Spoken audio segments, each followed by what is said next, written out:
కష్టంలో కూడా వాళ్ళు ఒక ఆనందాన్ని పొందడం అనేది మనకు తెలుసు. మీరు ఉదాహరణకి మీరు పల్లెటూరు వెళ్ళండి, గేదెలను కాచుకునే పిల్లలు ఉంటారమ్మా, పొలాల్లో గట్లమ్మడి తిరిగే పిల్లలు ఉంటారు, పేదవాళ్ళ పిల్లలు గుడిసెల్లో పెరిగే పిల్లలు ఉంటారు. వాళ్ళకున్న ధైర్యం కానీ, వాళ్ళకున్న సాహసం కానీ, వాళ్ళకున్న ఇంగిత జ్ఞానం కానీ, జనరల్ నాలెడ్జ్ కానీ మన కాన్వెంట్లో చదివిన మన పిల్లల దగ్గర లేదు. వాడు గబుక్కుని చెట్టెక్కి తెంపుకురారంటే తెంపుకొస్తాడు, అరే చెరువుల దగ్గర ఈత తీసుకురంటే ఈత కొట్టుకొని తీసుకొని వస్తాడు, పరిగెత్తరా అంటే పరిగెత్తుతాడు, ఏ పనన్నా చేసుకొస్తాడు. మన పిల్లలకి చెప్పండి, ఆ పని చేస్తారేమో? కానీ షాపుకి వెళ్ళి ఒక వస్తువు తేవడం రాదు, బ్యాంకుకి వెళ్ళి అకౌంట్ ఓపెన్ చేయటం రాదు, రైల్వే స్టేషన్కి వెళ్ళి టికెట్ తీసుకోవటం రాదు. మన పిల్లల్ని వాళ్ళ కోళ్ల ఫారాల్లో కోళ్లను పెంచినట్టు పెంచుతున్నాం. ఈత కొట్టక్కర్లేదు, చెట్లు ఎక్కక్కర్లేదు, కనీసం ఇలాంటి దాని వలన ఏమవుతుందంటే జీవితంలో మిగతా పనులు ఆక్యుపై కాకపోవడం వల్ల వీళ్ళు ఏమిటంటే జీవితం అంటే ఇదే అని అనుకుని అది దొరకనప్పుడు నిస్పృహకు లోనైపోతున్నారమ్మా.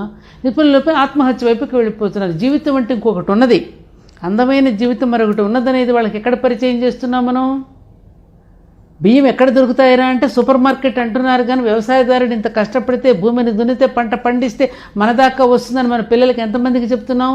పాలు ఎక్కడ దొరుకుతున్నాయంటే మదర్ డైరీ అంటాడు, హెరిటేజ్ అంటాడు తప్ప వాడికి పాల ప్యాకెట్లో చూడటమే తప్ప పాలు ఎక్కడి నుంచి వస్తున్నాయో, ఎంతమంది కష్టపడితే వస్తున్నాయో వాడికి ఎప్పుడైనా చెప్పే ప్రయత్నం చేస్తున్నామా? మన జీవితాలకి పేద జీవితాలకి స్లమ్ ఏరియాస్లో పిల్లలకి తేడాలు మనం ఎప్పుడైనా గమనించేటట్టు పెంచుతున్నామా వాళ్ళని? ఇవేం చేయటం లేదు కదా. అందుకని పిల్లలు తొందరగా నిస్పృహకి లోనైపోతున్నారు.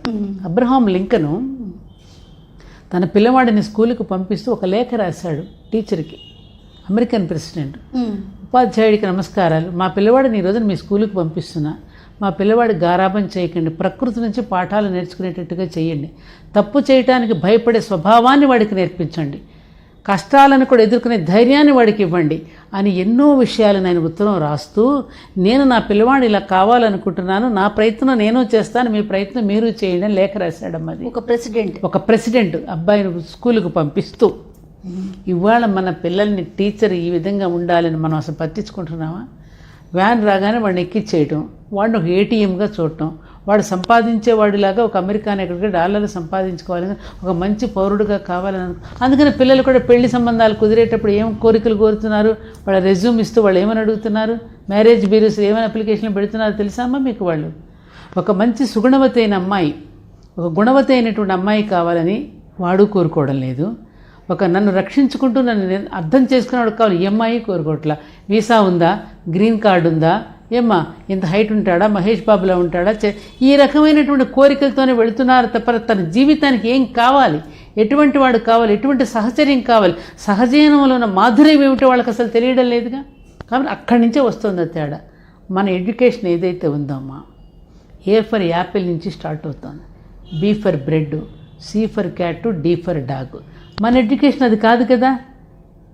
ఆ అమ్మ, ఆ ఆవు, ఈ ఇల్లు, ఈ ఈశ్వరుడు, ఇలా మన చదువంతా అలా కొనసాగుతూ సమాజాన్ని పరిచయం చేస్తూ ఉండే చదువు మనది. అది వద్దనుకుని విదేశీయులు అప్పగించిన చదువును మనం చదివేశాం, మన చదువును వాళ్ళు పట్టుకెళ్ళారు. అందుకని ఆ దేశాలన్నీ డెవలప్ అవుతున్నాయి. మరి మనం ఏమవుతున్నాం?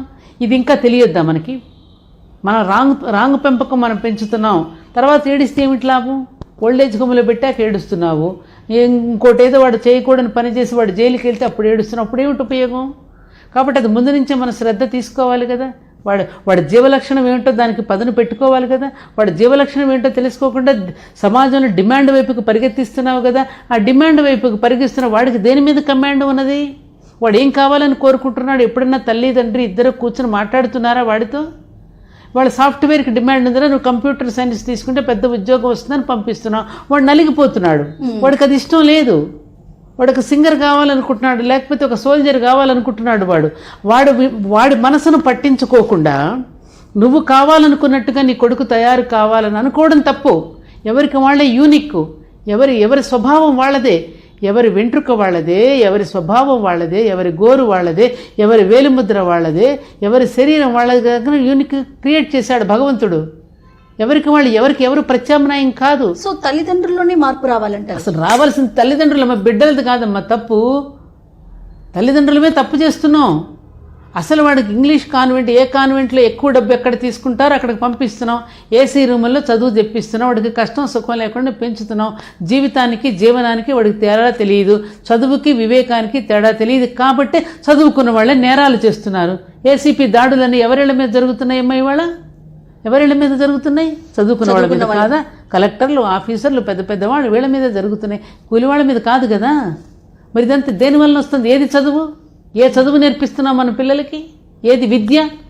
అక్కడ దెబ్బతింటున్నామమ్మా. అందుకని పాపం వాడికి ఏమి చేయాలో తెలియక, వాడికి ప్రేమ స్పర్శ లేదు. ఉదయం వెళ్ళగానే నాన్న ఎక్కడో పరిస్థితి, రాత్రికి ఎప్పుడో వస్తాడు, వీడు లేచేసరికి ఆయన వెళ్ళిపోతాడు. ఎంతమంది కుటుంబాలు మనం చూడటంలా? వాడి అక్కను తీసుకుని అమ్మమ్మ లేరు, నాన్నమ్మ లేరు, తాతయ్య లేరు. వాడు నిస్పృహగా ఏదైనా ఇంటికి వెళితే నాన్న కోపడతాడేమో అని వీడు భయపడిపోయి ఏ హుస్సేన్ సాగర్కో దూతాడు. అదే తాతయ్య ఇంట్లో ఉంటే ధైర్యంగా వస్తాడు. తాతయ్య ఏమంట, పోరా మీ నాన్న కూడా తప్పినవాడేరా, రా నీకెందుకు, నేనున్నాను కదరా, నీకెందుకు, పద కాసేపటి వెళ్ళొద్దామని తాతయ్య వాడికి మాటలు చెప్పి పురాణాలు చెప్పి వాడికి ధైర్యం చెప్తాడు. మరి తాతయ్యలు అమ్మమ్మలు నాన్నమ్మలు ఇంట్లో లేకపోతే ఏమవుతారు పిల్లలు? అమ్మ కోప్పడుతుందేమని భయం, రాగానే నువ్వేం చేస్తావని భర్త కోప్పడతాడని భార్యకు భయం. ఈ విధంగా ఒకరికొకరు అరుచుకుంటూ ఉంటే పిల్లడికి జీవితం అంటే ఇదే కావని భయపడిపోయి వాడు నిస్పృహలోనైపోయి చచ్చిపోతున్నాడు. ఎంతమంది జీవితాలు? వాడి ధైర్యం ఎక్కడిస్తున్నాం మనం? Share chat.